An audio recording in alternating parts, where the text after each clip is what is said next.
Proverbs chapter 27.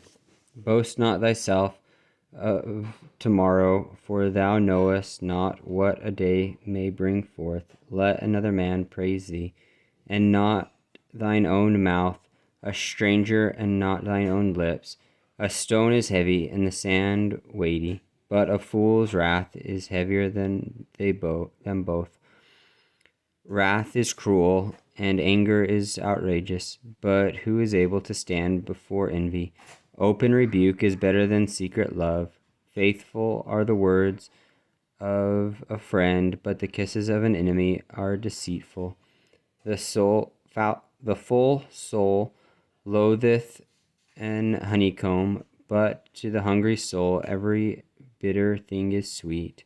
As a bird that wandereth from her nest, so is a man that wandereth from his place.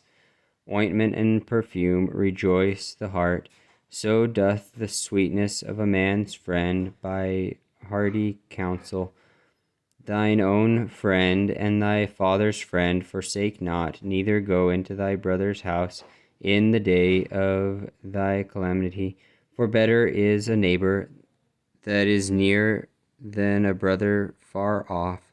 My son, be wise, and make my heart glad, that I may answer him that reproacheth me. A prudent man foreseeth the evil, and hideth himself, but the simple pass on, and are punished. Take his garment that is surety for a stranger, and take a pledge of him for a strange woman. He that blesseth his friend with a loud voice, rising early in the morning, it shall be counted a curse to him. A continual dropping in a very rainy day, and a contentious woman are alike. Whosoever hideth her hideth the wind, and the ointment of his right hand, which bewrayeth itself. Iron shapeth iron, so a man sharpeneth the countenance of his friend. Whoso keepeth the fig tree shall eat the fruit thereof, so he that waiteth on his master shall be honored. As in water face answereth to face, so the heart of man to man. Hell and destruction are never full, so the eyes of man are never satisfied. As the fining pot for silver and the furnace for gold, so is a man to his praise.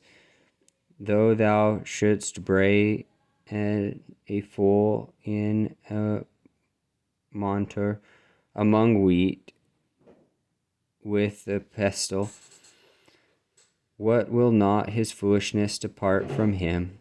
Be thou diligent to know the state of thy flocks, and look well to thy herds. For riches are not forever, and doth the crown endure to every generation? The hay appeareth, and the tender grass sheweth itself.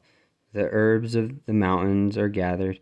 The lambs are for thy clothing, and the goats are the price of the field.